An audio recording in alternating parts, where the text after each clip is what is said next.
Aerovía, tu podcast de aviación en español. Con Mikel Alcázar.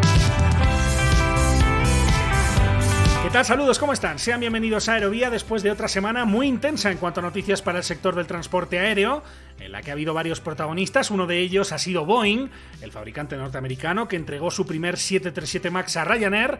En concreto se trata del 737 MAX 8200, una versión específicamente diseñada para la low cost irlandesa, que lo ha rebautizado, por cierto, como 737 Game Changer. Ha sido la primera entrega de un pedido de hasta 210 unidades de este modelo, en una noticia que además casi ha coincidido con el vuelo inaugural del primer 737 MAX 10, que es la versión de mayor capacidad de la familia MAX.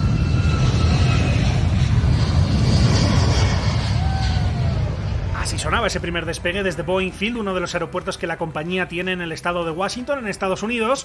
Pero si ha habido algo relevante para Boeing en estos últimos días, ha sido el acuerdo entre Estados Unidos y la Unión Europea para poner fin a una guerra de aranceles que ha durado casi 2 décadas. Era una de las consecuencias que se esperaban del cambio de administración en el país norteamericano, y de momento se entierra el hacha de guerra en un conflicto arancelario que ha sido un constante quebradero de cabeza a ambos lados del Atlántico, principalmente para los fabricantes Boeing y también para Airbus. Se suspenden los aranceles, ambas partes se dan un plazo de hasta 5 años para negociar un nuevo acuerdo, y como decía la presidenta de la Comisión Europea, Ursula von der Leyen, se abre un nuevo capítulo que pasa de los litigios a la cooperación. We move from litigation to cooperation on aircraft, and that after almost 20 years of disputes.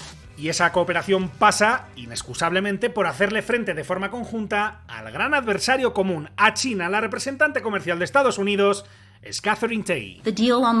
Este acuerdo, decía Tai, incluye también el compromiso de colaborar para hacer frente a la amenaza que suponen las ambiciones de China por construir un sector aéreo no sujeto a las leyes de mercado.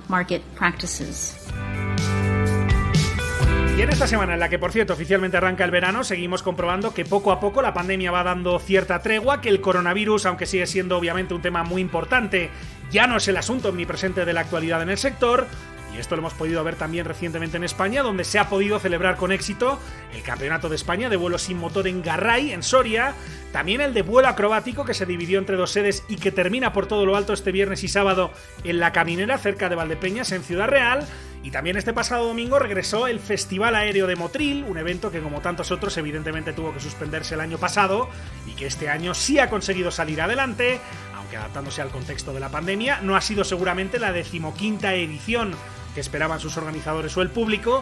No era posible que participase ninguna patrulla, sino solamente pilotos individuales con sus aeronaves, pero dadas las circunstancias, solo cabe hablar de un éxito en mayúsculas, del que se felicitaba en declaraciones a Aerovía el presidente de la Asociación Aeronáutica Andaluza Orión, organizadora del festival, José Miguel Pérez. Hemos querido hacer un formato reducido, más corto en tiempo y en participantes, para no mezclar tantas personas de diferentes lugares. Hemos recogido todo tipo de rango de aviación, desde la aviación ligera, helicópteros, aviones de aviación general y los cazas. Evidentemente ha sido un espectáculo todo en general, porque estoy orgulloso de todos los que han participado y especialmente pues el año pasado se quedó en puertas, pero este año han vuelto a confiar en nosotros y hemos tenido la participación de la Fuerza Aérea Francesa con el Rafale, el solo demo Rafale, y ha sido súper espectacular. Todos los espectadores, pero claro, se esperaba con mucha ganas que debutase en Motril esta aeronave francesa. Hay que tener en cuenta que como está la situación, pues orgulloso y contento de haber podido sacar adelante. Y hoy en Aerovía hablamos sobre un tema que se ha instalado con fuerza en las páginas de información, especialmente en las de Cataluña, como es la posible ampliación del aeropuerto de Barcelona El Prat, un tema con muchas aristas que de momento se ha encallado principalmente en un conflicto político que vamos a tratar de desmenuzar enseguida. Y además tenemos nuestra última edición de esta temporada de A9Gs, nuestra sección dedicada al ámbito de la aviación militar, en esta ocasión con una entrevista para conocer mejor una de las instituciones más prestigiosas del sector en España, y también iremos con una recomendación de lectura, así que sobre todo esto y más hablamos a continuación en este 49º capítulo de Aerovía. Con la colaboración de hispaviación.es, aviación, drones y espacio por y para profesionales.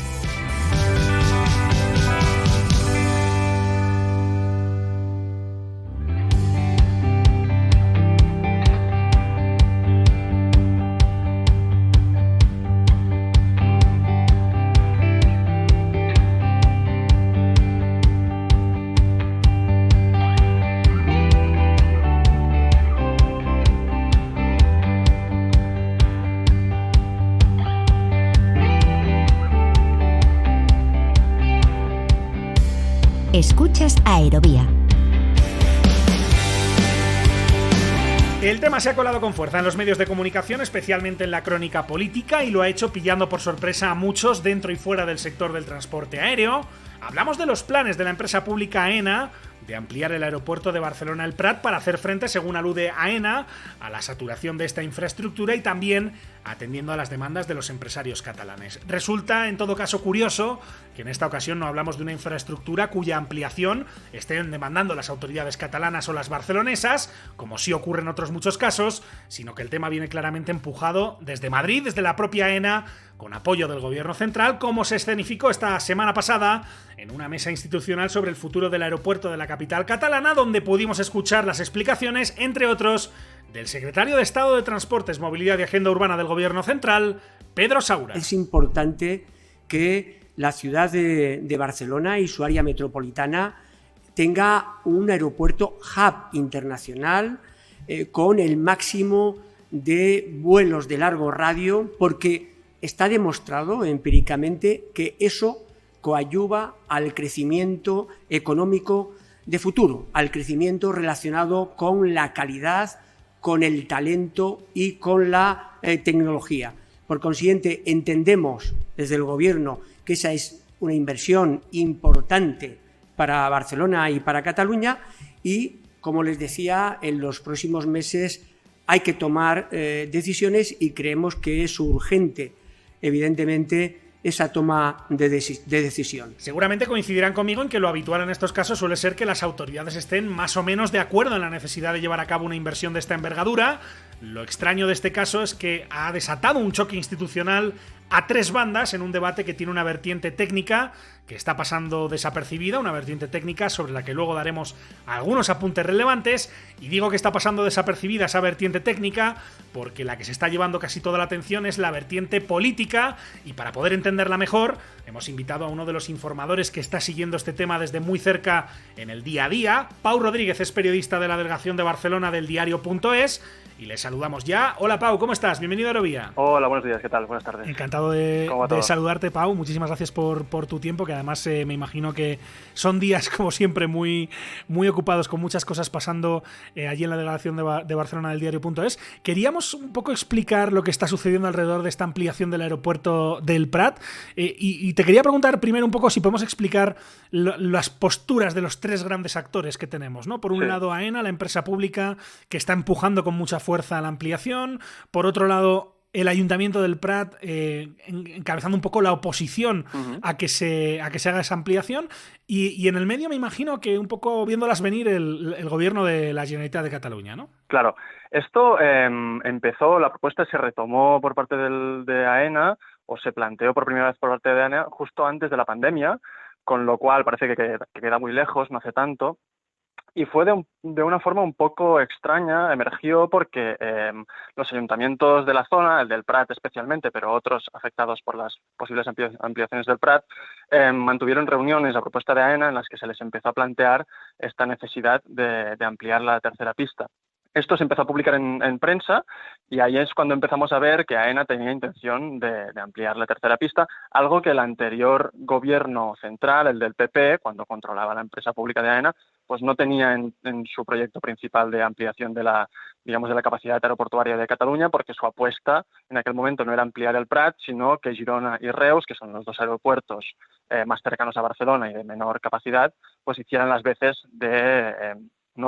como de tercera de aeropuertos, por decirlo de alguna forma, satélites, ¿no? Del propio del Prat, sí. Exactamente. Esto con la pandemia evidentemente quedó congelado, y ahora AENA, al aprobar, sus planes de inversiones para los próximos años, lo ha retomado, y no solo eso, sino que ha apretado para que se apruebe, en lo que queda de mes o antes de julio, porque lo tienen que llevar al Consejo de Gobierno Central en septiembre. ¿Qué pasa? Que claro, esto, que AENA ha ido de la mano, sobre todo del gran empresariado catalán, que le interesa, al parecer, supongo, que el Prat pues gane capacidad, aunque ahora está bajo mínimos como la mayoría de aeropuertos, pues que pueda ganar capacidad a nivel tanto de hub, ¿no? De hacer conexiones, como de aumentar quizás el turismo en Barcelona. Pero el Ayuntamiento y el Ayuntamiento de Barcelona, y el del Prat son los más beligerantes en contra. Por distintos motivos, por dos motivos principales. El del Prat, básicamente, porque tiene el interés particular, por así decirlo, ¿no?, de que la ampliación afecta a una laguna protegida por la Comisión Europea, que no es poca cosa, y el aeropuerto del Prat, además, es históricamente de Iniciativa per Catalunya, que es el partido ecologista, y por lo tanto, digamos que tiene este interés particular en proteger su biodiversidad, ¿no?, la de esta laguna. Perdona, Pau, ¿quién gobierna en el Prat? Porque en Barcelona, evidentemente es Barcelona en Comú con Ada Colau, que si no me equivoco está asociada, digamos, gobierna en coalición con el PSC, que tiene una situación ahí bastante curiosa, ¿no? Sí, porque por un lado... Sí. Pero en el Prat, ¿quién está? Sí. Para actualizar a los oyentes. En el Prat es el equivalente a Barcelona en Comú, que ahora me pillas, no sé si se llama el Prat en Comú, pero creo que es algo así. Pero bueno, digamos, el partido de la órbita de Podemos, para que la gente se haga una idea, y históricamente ha sido el Partido Ecologista uno de los grandes, si no el principal ayuntamiento de Iniciativa per Catalunya. Son los ecologistas. Ahora el Prat en Comú, creo.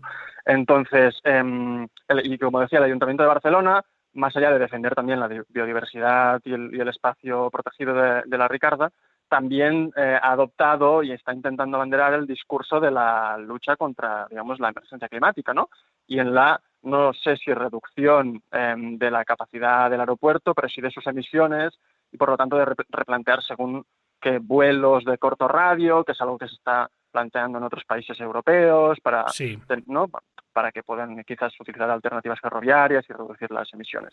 Esta es la oposición, que es la del ayuntamiento, tanto del Prat como de Barcelona. También hay otros ayuntamientos socialistas que se oponen, pero por otras razones, que digamos que, bueno, como Viladecans o Gavà, creo que son, también porque no quieren que se amplíe o que aumente la capacidad de vuelos, porque les afecta a nivel de ruido a algunos vecinos de sus urbanizaciones, pero este es otro tema. Sí, de hecho, ahí casi también habría que incorporar a Castelldefels, ¿no?, que es otro de los ayuntamientos que siempre ha tenido problemas con el tema del ruido del Prat, ¿no? Sí.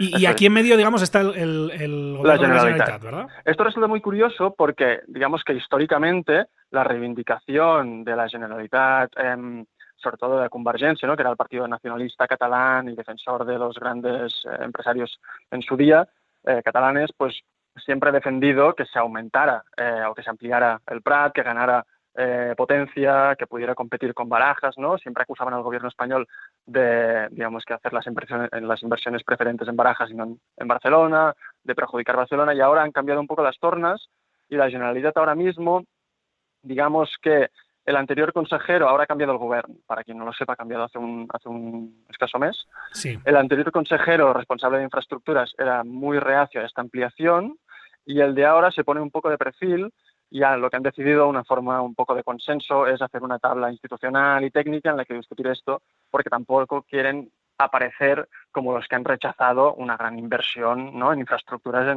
en Cataluña, que al final no es poca cosa. Es la demanda tradicional, una de las demandas tradicionales del nacionalismo en Cataluña, ¿no? Sí, perfectamente sí.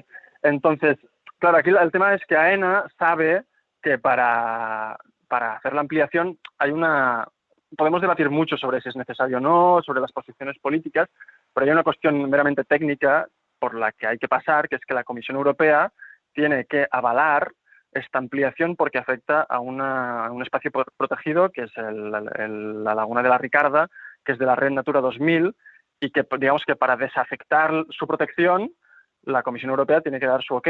Esto es así.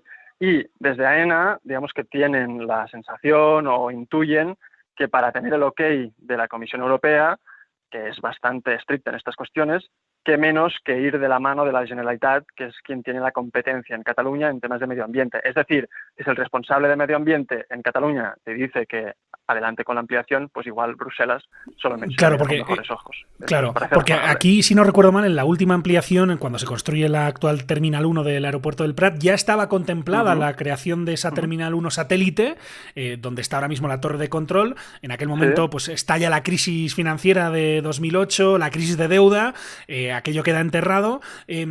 Ahora se retoma, pero además va incorporado al plan una ampliación de la pista 25 izquierda, la pista corta, que es la que invade, entre comillas, ese terreno protegido de la Ricarda, ¿no? Pero aquí la duda que me surge, Pau, es...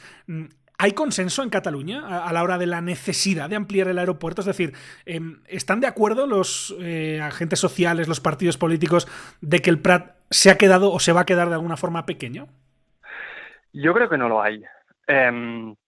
no lo hay a nivel político, es evidente. El PSC está a favor, pero la actual Convergencia o Junts tiene un debate interno bastante interesante. Dentro de Junts, que es el partido, digamos, de centro-derecha independentista, hay una vertiente mucho más que se reivindica como mucho más business friendly, digamos, y que estaría a favor de esta ampliación. Y hay una vertiente que, digamos, que intenta renegar de la corriente más derechista y que trata de conectar pues con el sentir, digamos, más mayoritario en contra del cambio climático y demás, que están pues poniéndole algunos peros a esto. Y desde Esquerra tampoco es que estén muy a favor de esta ampliación. Entonces, no, consenso no lo hay. Y sobre todo cuando los ayuntamientos locales y Barcelona especialmente pues están radicalmente en contra.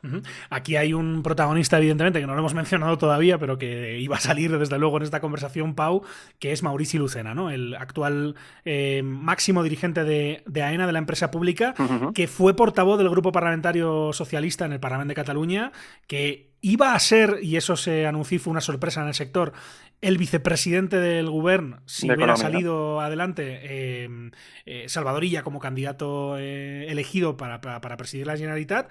Y me imagino que su figura está en el centro de este debate también, ¿no? No sé si tienes la impresión de que él tiene un interés especial en hacer en ser el quien firme esa inversión para ganar tal vez puntos, no sé, pensando en un regreso hipotético a la política catalana más adelante. No sé qué piensas. Sí, a nivel político, como en Cataluña está todo siempre tan patas arriba últimamente, es fácil hacer conjeturas de todo tipo. Digamos que los responsables de AENA, históricamente, como todas las empresas públicas y los cargos de este tipo, han sido muy políticos, en el sentido de que antes del anterior pues había sido un cargo también, había ocupado García Legaz, creo que había ocupado la Secretaría de Comercio con el PP, es decir, siempre han sido perfiles pues un poco medio técnicos, medio políticos. En el caso de Lucena es mucho más evidente que es no un cargo político porque ocupó la portavocía del grupo parlamentario, como decías, y por lo tanto siempre, digamos, es un poco inevitable tratar de interpretar, ¿no?, lo que hace desde AENA como si fuera, ¿no?, un poco también la voluntad del gobierno en Cataluña, ¿no? Quizás pues llevar inversiones importantes a Cataluña ahora que es un momento, ¿no?, decisivo ¿no?, como de deshielo en las relaciones entre el gobierno central y de Cataluña, cuando siempre la falta de inversiones se ha reivindicado desde aquí como uno de los agravios principales de Madrid hacia Barcelona, hacia Cataluña, etcétera, etcétera. Hay quien dice también que Lucena también podría ser esta como su principal huella que dejaría tras su paso por AENA. No sé, es complicado de interpretar, la verdad. AENA abrió en Barcelona una aceleradora de startups, creo, si no me equivoco. Digamos que Lucena sí que está poniendo mucho énfasis en muchas entrevistas en todo lo que tiene que ver con los aeropuertos en Cataluña, pero no olvidemos que es el operador aeroportuario también de Girona y Reus, que está quedando un poco como el patito feo, no sé, en esta negociación.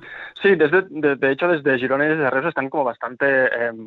¿no?, sensación un poco de agravio también, en el sentido de que ellos eran por donde debía pasar, ¿no?, la ampliación de capacidad de operación de vuelos en Cataluña, y de la noche a la mañana, ¿no?, como te decía, el plan de AENA para ampliar la tercera pista del Prat se presentó, digamos, un poco a escondidas a los ayuntamientos, sin ninguna rueda de prensa que explicara los motivos del cambio de opinión y tal.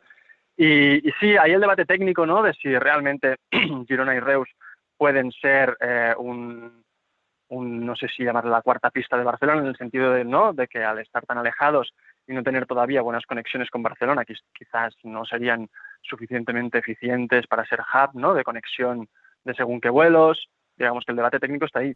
Pero también es cierto que han sufrido un déficit que no se ha invertido en la conexión, por ejemplo, de alta velocidad desde ambos aeropuertos hasta Barcelona, o incluso hasta el aeropuerto propiamente de Barcelona, ¿no?, que todavía no tiene esta conexión. De hecho, está todavía acabándose las obras de conexión ferroviaria de la línea normal, digamos. Sí, de la convencional, que estaba previsto en su momento, ¿no?, que efectivamente el AVE llegase al Prat, igual que en su momento también se hablaba de que el AVE llegase a Barajas. A Barajas, ni en un caso, ¿no? ni en un caso ni en otro se ha hecho. En Barajas ha empezado, ¿no?, ahora creo, si no me equivoco. Las obras empezaron o las proyectaron hace poco. o las aprobaron, en Barcelona no se sabe todavía. Y las de la línea normal de cercanías estaban paradas, ahora las van a retomar. Para la T2, para la T1, no, al revés, para la T1, para la T2 ya está. Sí. Si tuvieras, ya sé que no eres adivino, pero siguiendo este tema, como llevas tanto tiempo, si tuvieras que hacer un pronóstico, ¿cuál sería tu apuesta? ¿Qué crees que puede pasar en los próximos meses? ¿Habrá consenso definitivamente, al menos por la parte de la Generalitat, de tratar de impulsar esta ampliación, o quedará en el dique seco unos cuantos años más? Yo creo que quedará en el dique seco. Yo creo que no va a haber consenso, que no habrá ampliación de la tercera pista en los próximos años.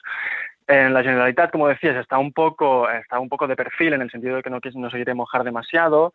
Yo creo que no pueden quedar como los que rechazan esta gran inversión, pero a la vez saben que hay un poco, hay algo del sentir de los tiempos, de que ya no es época de grandes inversiones, sobre todo que en tema de aeropuertos son muy contaminantes, entonces saben que hay un cierto apoyo al hecho no sé si llamarle el decrecimiento en este sentido, la descarbonización, todo esto, que no es ya una medida muy impopular, ¿no? Oponerte a una ampliación de un aeropuerto. Y además está el tema, que la gran excusa también que tiene la Generalitat es que para dar su sí a la ampliación debería recibir una propuesta de AENA de compensación de la eliminación parcial de la laguna, ¿no? Digamos que AENA tiene que compensar esa eliminación parcial con otras tantos kilómetros cuadrados de espacios protegidos y tal. Y es que no hay espacio. Este es el problema. No solo no hay espacio, sino que las compensaciones que se prometieron en la ampliación previa del aeropuerto en su día, hace 20 años, tampoco se han cumplido, y la Comisión Europea también ha percibido a España por ello. Entonces es muy difícil que AENA pueda proponer una compensación con cara y ojos. No sé si es una expresión catalana esta, cara y ojos. Se entiende. Una compensación que sea un poco aceptable o mínimamente aceptable. A mí me resulta bastante difícil. Y creo que este puede ser el principal escollo. No, lo de la extensión de la pista está claro que tiene mucha dificultad, pero no sé si, por ejemplo, lo de la terminal 1 satélite tal vez pueda salir adelante. Esto y que al final queda aquello como un apaño a medias, ¿no? Esto es posible. De hecho, me sorprendió ayer que el Ayuntamiento de Barcelona, que es de los más beligerantes en contra, fue más claro que nunca, creo, al decir, que podía estar a favor de la T1, de la ampliación de la terminal satélite, que creían que no se tenía que ampliar la tercera pista, pero que esto era una opción que sí. Y viniendo del ayuntamiento, pues me parece como el ayuntamiento, la parte, no socialista, con lo cual pues es bastante interesante. Es sin duda muy interesante, porque además hacer una T1 satélite incrementaría el número de puertas de embarque, pero al final está la capacidad operativa, que de eso vamos a hablar a continuación, donde uno puede poner muchos stands en un aeropuerto, pero si al final el número de operaciones en cada pista está limitado por temas de capacidad, pues al final el aumento, del número de viajeros es difícil de conseguirlo sin tocar también ese otro tema. En cualquier caso, ha sido muy interesante poder conocer un poco ese choque institucional del que estábamos hablando alrededor de la ampliación del Prat, y será un tema que sin duda seguiremos más adelante. Así que, Pau, tal vez te volvemos a llamar más adelante para conocer las novedades. Ha sido un placer charlar contigo. Pau Rodríguez, que es periodista de la delegación de Barcelona del diario.es. Muchísimas gracias por todas tus explicaciones, por enseñarnos la intrahistoria de este debate, y lo dicho, muchísimas gracias por estar con nosotros. Que vaya todo muy bien. Un saludo. Muchas gracias a vosotros, un placer. Que vaya bien.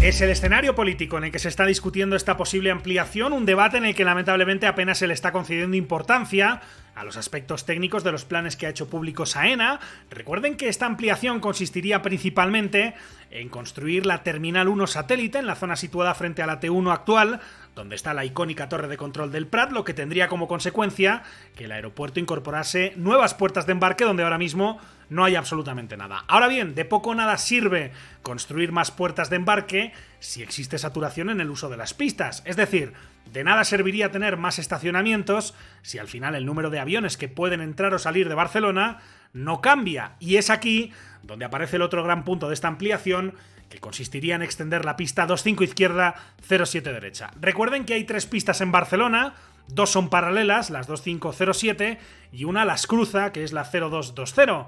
No vamos a explicar en detalle las distintas configuraciones, porque necesitaríamos seguramente un capítulo solo para eso, pero sí quisiera poner el foco en el escenario que es habitual en el aeropuerto, al menos lo era en la prepandemia, que se apoya principalmente en el uso de esas 2 pistas paralelas. La 25 derecha, 07 izquierda, que es la más larga, que es la que se usa habitualmente para aterrizajes, y la 25 izquierda o 07 derecha, que es la más corta y se usa para despegues. Esto en realidad ya va en contra de la lógica de la aviación, donde lo habitual es que si hay una pista más larga que otra, sea la larga la que se emplea para despegues y la corta para aterrizajes. Siempre hay muchísimas variables que influyen en todo esto, pero por decirlo de una forma muy general, un avión necesita más pista para despegar que para aterrizar. En el Prat, después de la última ampliación, en la que se construyó la pista 25 izquierda y la T1, la pista 25 izquierda es la que está más pegada al mar. La idea original era operar con esa misma lógica, que la pista larga se usase para despegues y que la corta se utilizase para aterrizajes. Como digo, esta es la lógica. Sin embargo, los graves problemas acústicos que esta configuración provocaba en varias localidades aledañas, especialmente en Gavà y más concretamente en Gavamar, acabó provocando ese cambio, y por eso lo normal cuando uno va a Barcelona, o al menos lo era antes de la pandemia, uno despegaba por la pista pegada al mar, la más corta, y aterrizaba por la que está más cerca del núcleo urbano del Prat, que es la más larga, la 25 derecha. La excepción más habitual a esta forma de operar viene en aquellos casos en los que algunos aviones de fuselaje ancho, cuando van a operar vuelos de largo radio, les resulta insuficiente la longitud de la pista corta. Como digo, aviones más gordos, van más pesados porque llevan mucho combustible, van a hacer un vuelo muy largo y por eso solicitan despegar por la pista larga porque no tienen una alternativa.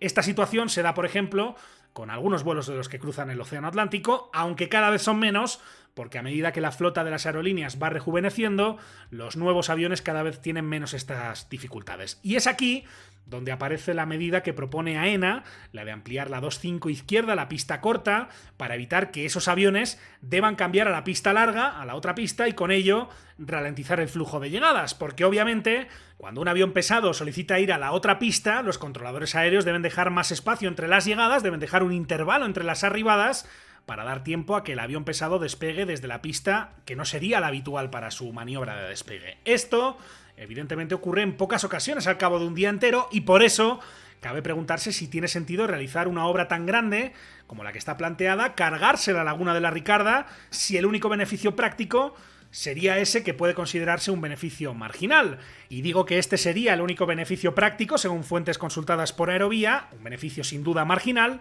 salvo que AENA tenga pensado, y no lo haya dicho, pasar a operar las 2 pistas para dar cabida en ambas, tanto a despegues como a aterrizajes, en lo que sería la única forma real de maximizar la operativa de las pistas paralelas. Aunque claro, entonces el mayor problema medioambiental no sería, lamentablemente, la Laguna de la Ricarda, sino el ruido, porque no solo despegarían por la 25 izquierda, la pegada al mar, sino también por la pista que molestaba a los vecinos de Gavamar. Y esto es algo que, al menos en lo que hemos escuchado hasta ahora, no se ha puesto sobre la mesa en el debate sobre esta ampliación.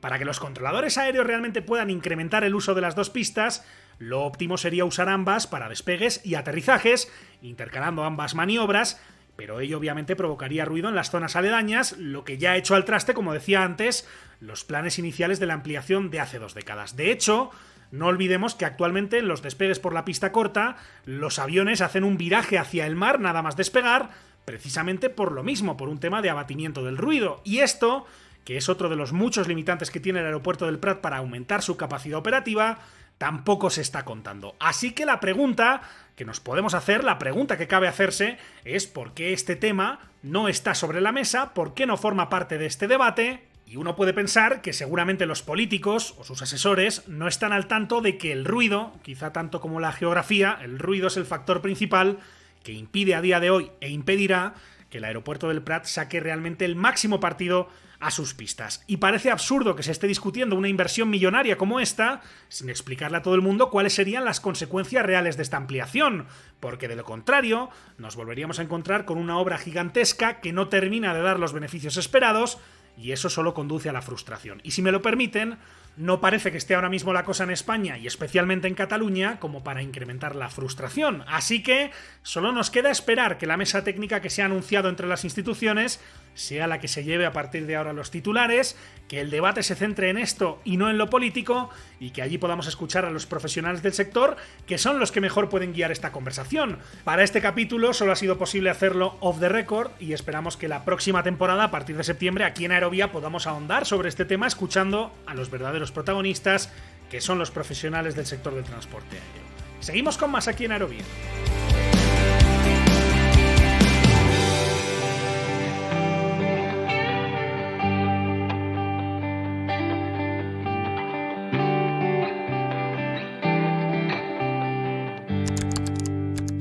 ¿Quieres contactar con nosotros?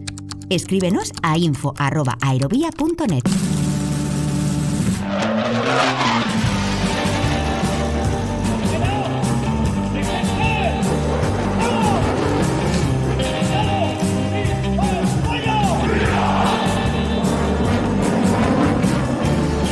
A 9 Gs, la aviación militar vuela en Aerovía.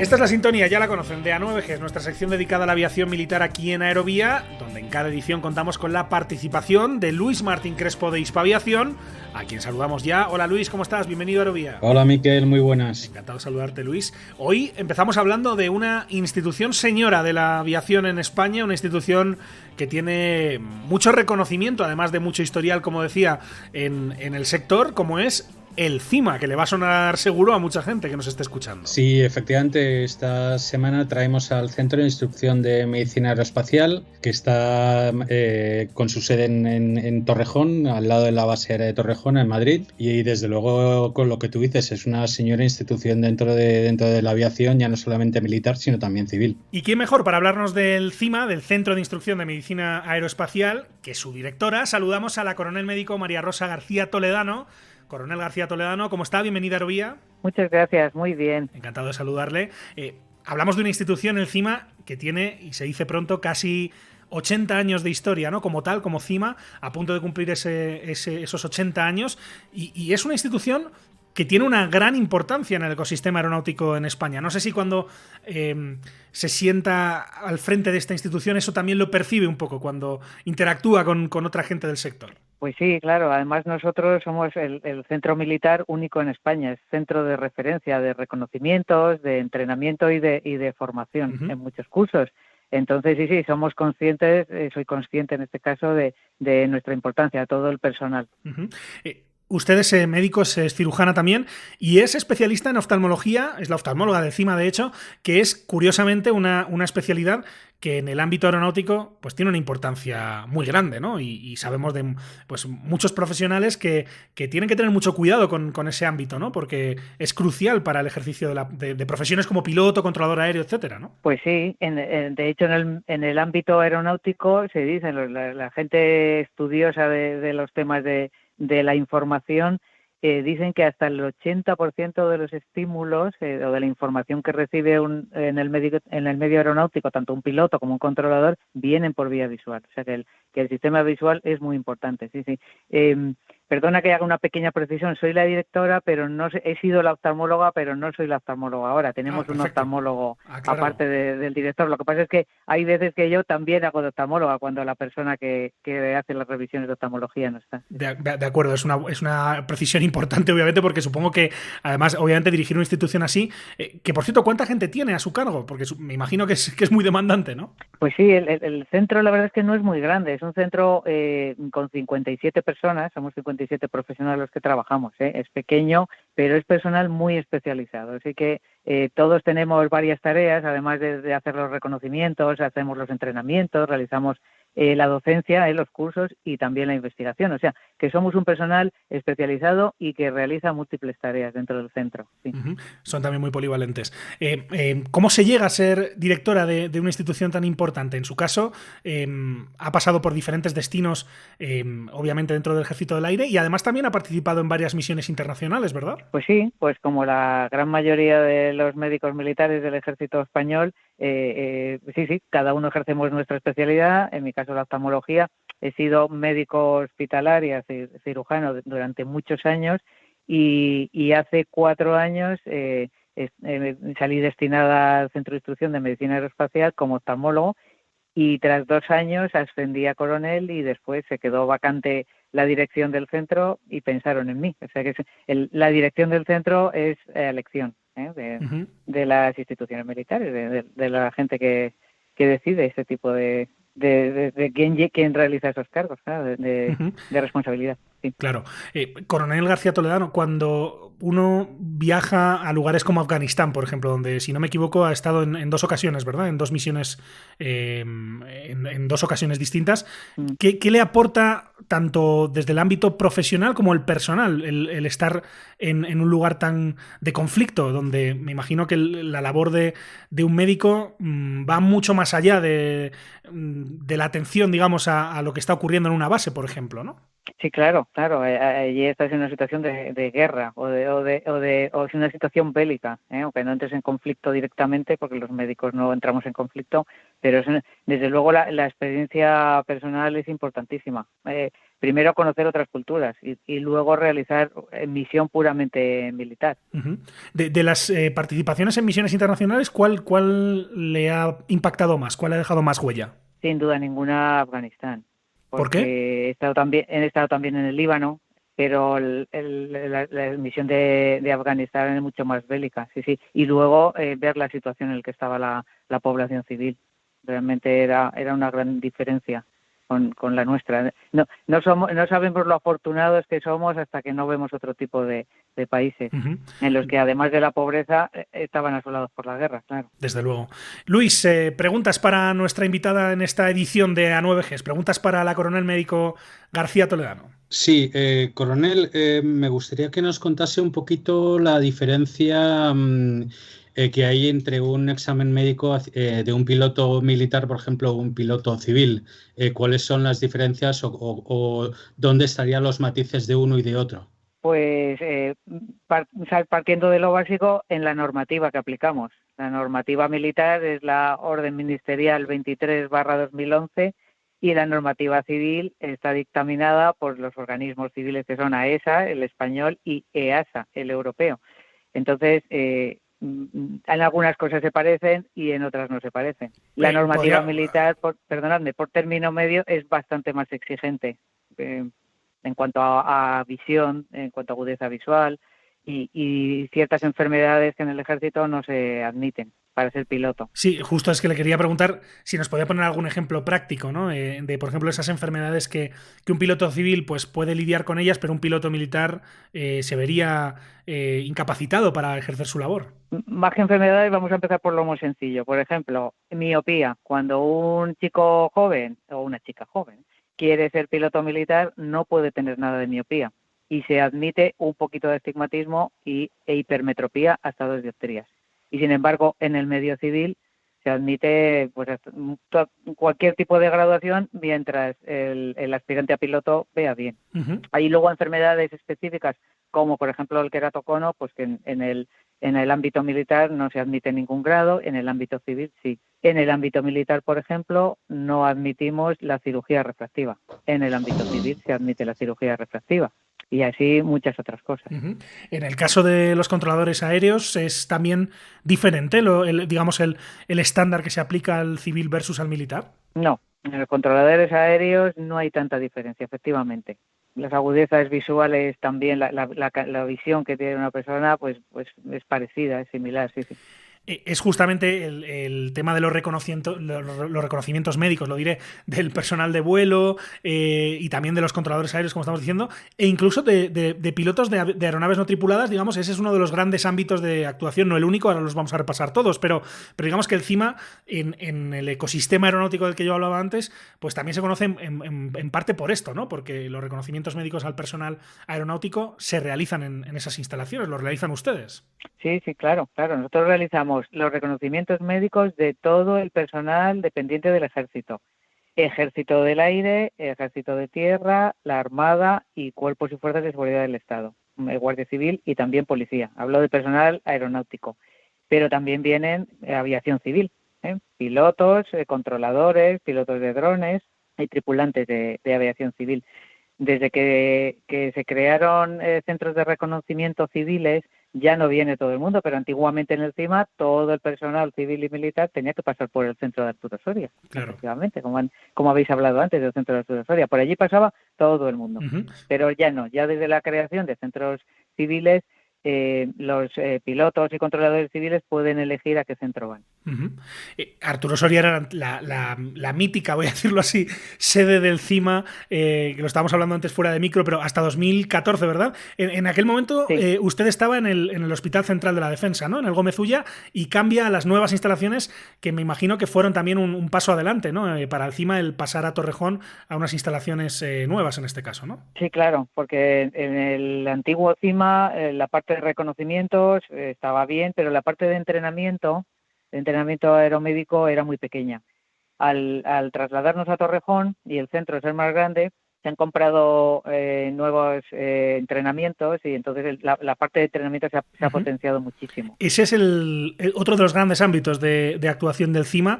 Hablábamos de los reconocimientos médicos, pero otra pata importante, y vamos a repasarlas todas, insisto, es la del entrenamiento aeromédico.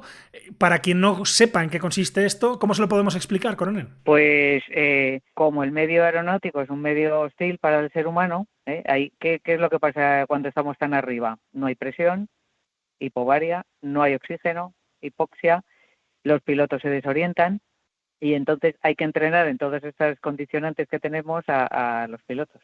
Entonces tenemos diferentes laboratorios para entrenarlos en hipoxia, hemos dicho bajada de oxígeno, en hipobaria, también en visión nocturna. El no tener la iluminación adecuada es un condicionante y las operaciones militares cada vez se desarrollan más de noche. Uh-huh. Luego también tenemos un laboratorio de escape en aguas poco profundas. Si una nave cae al agua, para enseñarles a ellos cómo salir de la aeronave. Uh-huh. Y luego tenemos otro tipo de laboratorios, tenemos un pequeño gimnasio, tenemos una sala de antropometría para medir.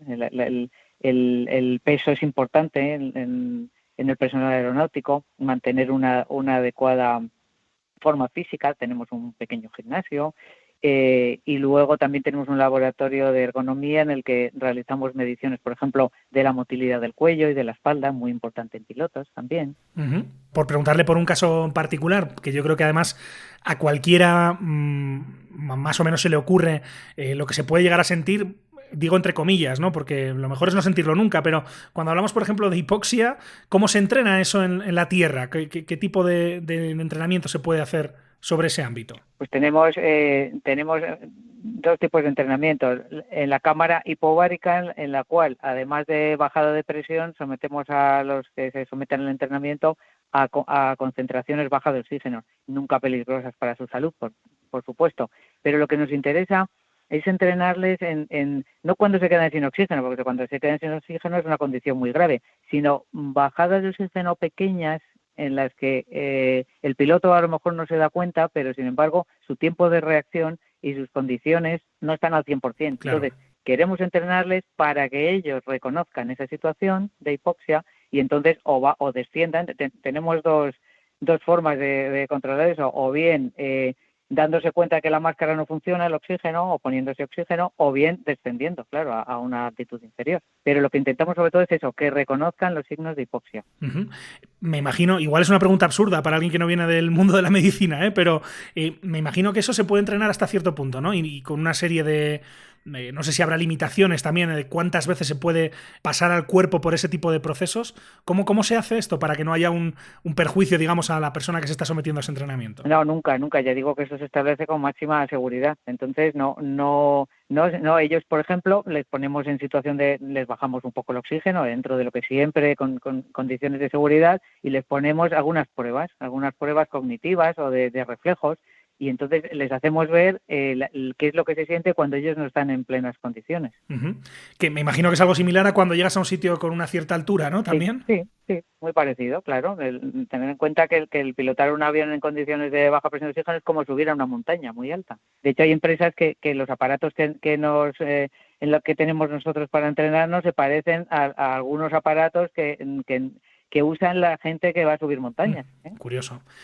Otro ámbito, coronel, del CIMA es todo lo que tiene que ver con la docencia, ¿verdad? Donde en este caso usted también ha participado durante años, ¿no? En este ámbito, ¿verdad? Sí, participo. Claro, en el CIMA se realizan múltiples cursos, y entonces los médicos y los enfermeros y los técnicos de entrenamiento fisiológico participamos en ellos. Por ejemplo, el curso de médico de vuelo, el curso de enfermería de vuelo, el curso de técnico de entrenamiento fisiológico, que los técnicos de entrenamiento fisiológicos son los que ayudan a los médicos y enfermeros en los entrenamientos que tenemos en el CIMA.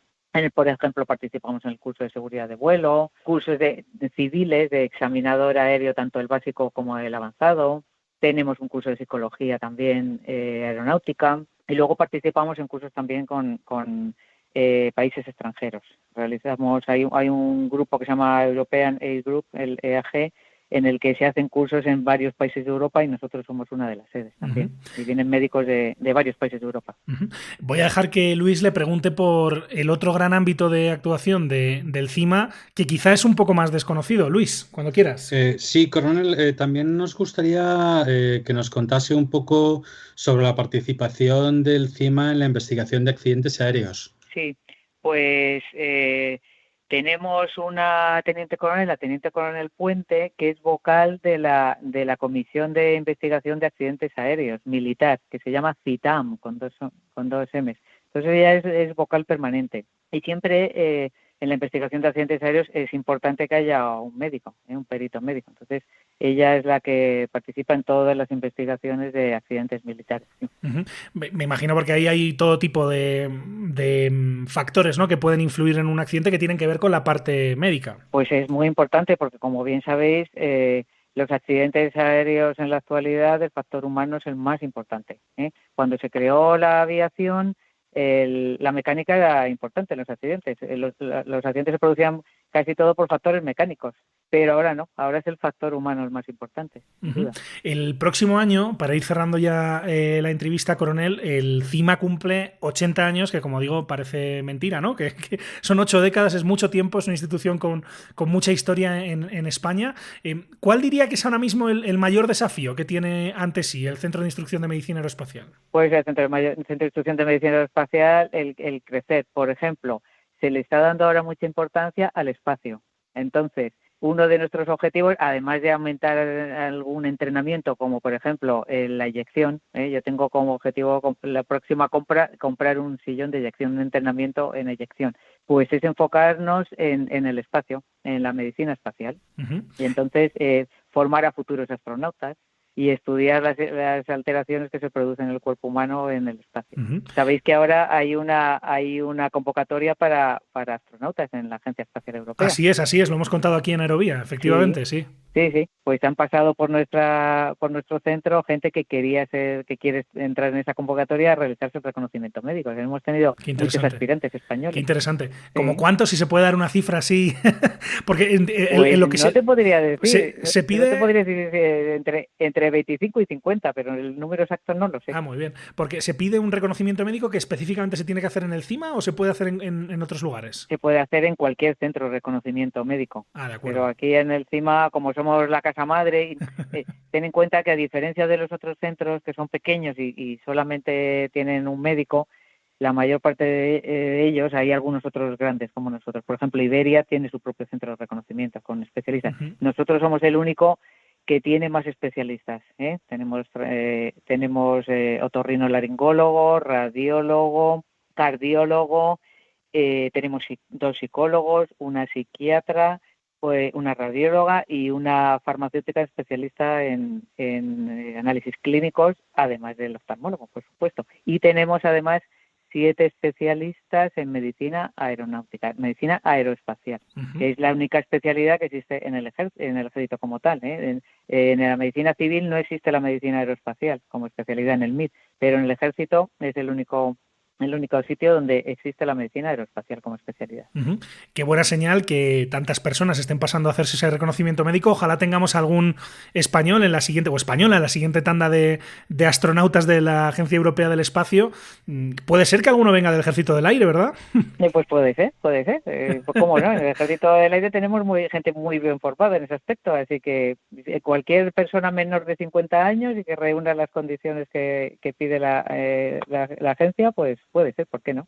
Ya tuvimos uno, pues ¿por qué no otro? Exacto. Ha mencionado un tema que no lo quiero dejar pasar por alto, pero es que me parece muy interesante el tema de la eyección, que es el último recurso, obviamente, antes de un accidente, cuando un avión ya pues no puede volar, en fin, ha salvado desde luego muchas vidas, pero efectivamente, que esto es algo que creo que el gran público tal vez lo desconoce, es un procedimiento, por decirlo de alguna forma, iba a decir una maniobra, es un procedimiento, es una decisión que conlleva riesgos también y que genera lesiones, ¿verdad? Que no es aquello, saltar en paracaídas de esa forma en una emergencia, no es que luego el aterrizaje sea muy cómodo en muchas ocasiones, ¿cierto? Cierto.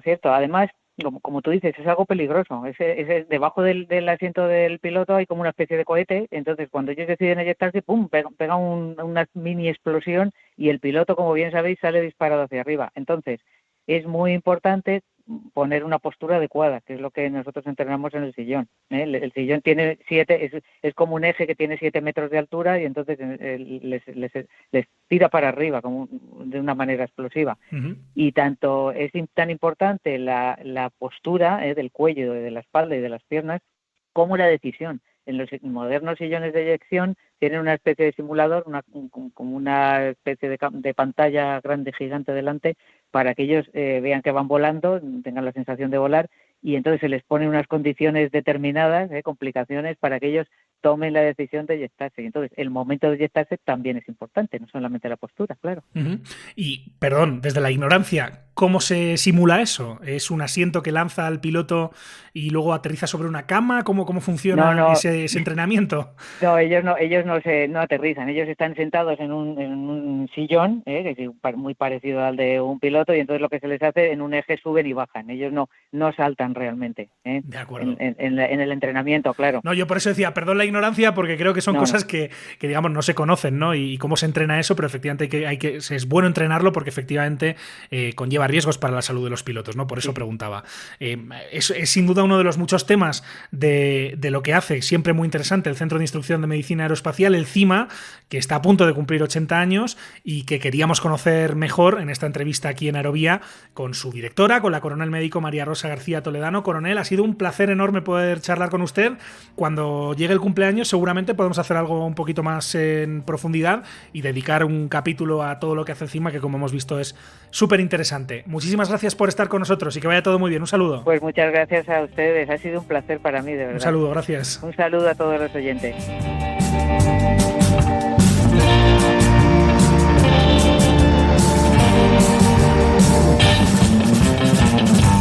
Vamos con otro tema en esta edición de 9Gs aquí en Aerovía, Luis, porque nos encanta traerle a nuestros oyentes recomendaciones de lectura y en este ámbito tenemos una nueva publicación de la que le queremos hablar a nuestra audiencia. Hablamos en concreto además de un autor que ya estuvo hace unos cuantos meses aquí en Aerovía hablándonos de 2 publicaciones sobre temática militar y que ahora viene con un tercer libro. Hablamos de Manuel Carazo, Luis. Sí, efectivamente, Manuel ha escrito un nuevo libro que va a ser un bombazo, ya lo está siendo. Realmente es un libro homenaje a un avión al que él es realmente un apasionado, que es el cazabombardero F4 Phantom II. El libro homenaje tiene 210 páginas y de las cuales el 80% son fotografías, rindiendo homenaje al F4 que sirvió en las fuerzas aéreas de los Estados Unidos en Europa, la USAFE, y que surcaron el cielo europeo durante la Guerra Fría, habiendo además muchos de ellos servido en la Guerra de Vietnam. Es un libro realmente apasionante y al que le gusta el F4 lo va a disfrutar absolutamente a tope, totalmente recomendable. Sobre Manuel lo que te puedo contar es que él ha estado siempre involucrado en temas militares, ya que su padre era militar, llegó a Torrejón con solamente 10 años y ya por entonces era un loco de la aviación y se pasaba el tiempo pues mirando los aviones. Luego volvió a Estados Unidos, estuvo destinado también en Alemania, en Inglaterra, en un montón de bases y bueno, pues en 1992 volví a Estados Unidos ya a trabajar en otras tareas ya un poco más civiles, vamos a decirlo, ¿no? Pero siempre ha sido un apasionado de la Fuerza Aérea y, como te digo, es un auténtico apasionado del F4. Pues vamos a escuchar a nuestro segundo protagonista en esta edición de A9GS. Escuchamos lo que nos contaba Manuel Carazo y el porqué de este libro sobre el F4. Fue el cazabombardero más importante de la Guerra Fría y el que más, dentro es no solo de la Marina de los Estados Unidos, que fue concebido para ella, sino de las Fuerzas Aéreas de los Estados Unidos y de muchos otros países, es el avión que más ha durado en vuelo y en servicio activo. Es más, Japón lo retiró el año pasado y llevaba 48 años de servicio y en las Fuerzas Aéreas de los Estados Unidos y Marina 53 años.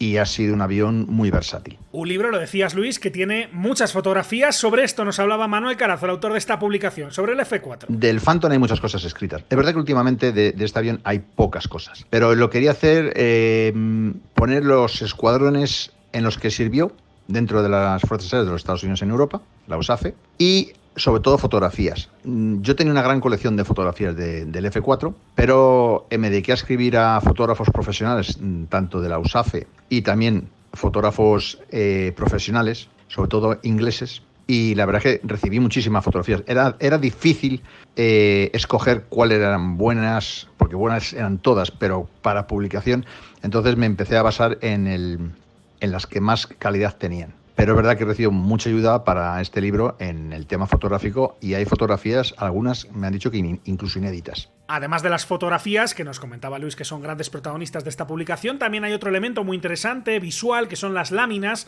estas ilustraciones que van acompañando la publicación y que nos hablan de cómo son algunos de los modelos de este F4 sobre los que versa el libro. Escuchamos lo que nos contaba al respecto Manuel Carazo. Un día, buscando, encontré a una persona que se dedicaba a hacer láminas, tenía muchísimas láminas del F4, del F-16 y de muchísimos otros aviones. Entonces le escribí. Se llama Arthur Eggers, es capitán retirado de las Fuerzas Aéreas de los Estados Unidos. Yo acababa de terminar la operación Reflex y le dije, me gustaría hacer un B-47 en una lámina, porque del B-47 hay láminas, pero no del uno específico que era el Ciudad de Madrid.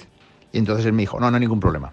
A la semana había hecho el Ciudad de Madrid, el B-47, había hecho F4 de los 3 escuadrones, F-16 de los 3 escuadrones y ya empezó con los F-86, hizo todos los aviones. Entonces cuando llegó la época de hacer el libro F4 Phantom, hablé con Arthur Eggers y le dije, mira, quiero hacer este libro, pero me gustaría que de cada escuadrón tú me hicieses directamente una lámina. Y entonces me mandó varias ideas, varios bocetos. Y todos me convencieron. Vamos, es que todos son una maravilla. Entonces ha hecho desde el F4, el F4C, el modelo D, el modelo E y los RF4, que fueron los últimos que hizo para los que estaban destinados en Alconbury, en Inglaterra. Y también los de Zweibrücken en Alemania. Y así fue como empezó. Simplemente un correo electrónico y de ahí ha nacido una buena amistad. Además del F4, el otro gran protagonista de esta publicación es la propia USAFE, son las Fuerzas Aéreas de Estados Unidos en Europa, y sobre esto nos hablaba el autor del libro, Manuel Carazo. Es verdad que la USAFE es casi o más protagonista que el Phantom. ¿Por qué lo dirijo a la USAFE tanto el libro este? Porque, vamos a ver, en la USAFE, que ya se empezó a fundar después de la Segunda Guerra Mundial, hoy día todavía sigue en funcionamiento, y mayoritariamente las principales bases como Ramstein o Lakenhead y todas estas que están en Inglaterra y en Estados Unidos y en Alemania siguen en funcionamiento. Es verdad que en Estados Unidos había muchas o en bases o en el mando del Pacífico, pero yo serví aquí en la USAFE. Al estar aquí en la USAFE, pues me hizo mucha más ilusión. En la publicación se mencionan varias bases aéreas que Estados Unidos utilizaba en Europa, una de ellas, por ejemplo, la de Torrejón, y sobre esto nos habla Manuel Carazo. Sí, en el libro aparecen las principales bases donde estuvo el F4, y los escuadrones, sobre todo aparecen las que estuvieron en Inglaterra, que por ejemplo el ala 10, que era de reconocimiento, que estaba en Alconbury. También hago bastante hincapié en la de Spandalen, estaba y está todavía el ala 52 y la de Ramstein, el ala 86. También la de Torrejón, con su ala 401, en el cual llegaron en el año 1971 hasta 1983 estuvo ahí el Phantom.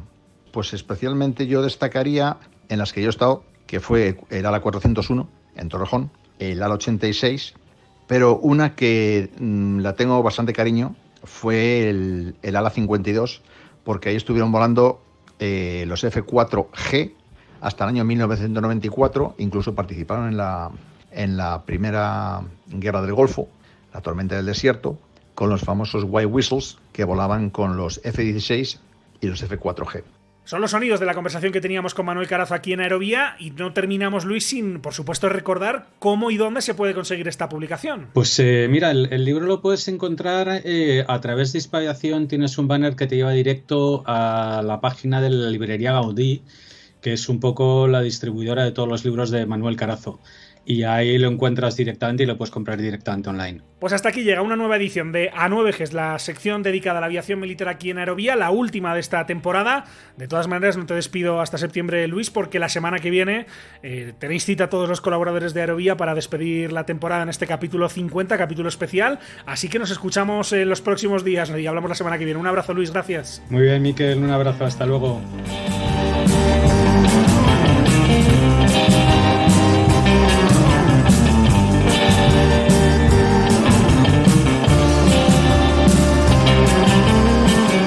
Al final de este capítulo en Aerovía, la próxima semana más, con el cierre de la temporada, en el que será, por cierto, un capítulo distinto, porque además de echar la persiana al curso, celebraremos que alcanzamos, ojo, el medio centenar de capítulos, que se dice pronto. Mientras tanto, recuerden que pueden encontrarnos en hispaviación.es, en www.aerovia.net, así como en facebook.com/aeroviapodcast, en los perfiles en las redes sociales de Hispaviación y también en Twitter, en nuestro perfil Aerovia Podcast.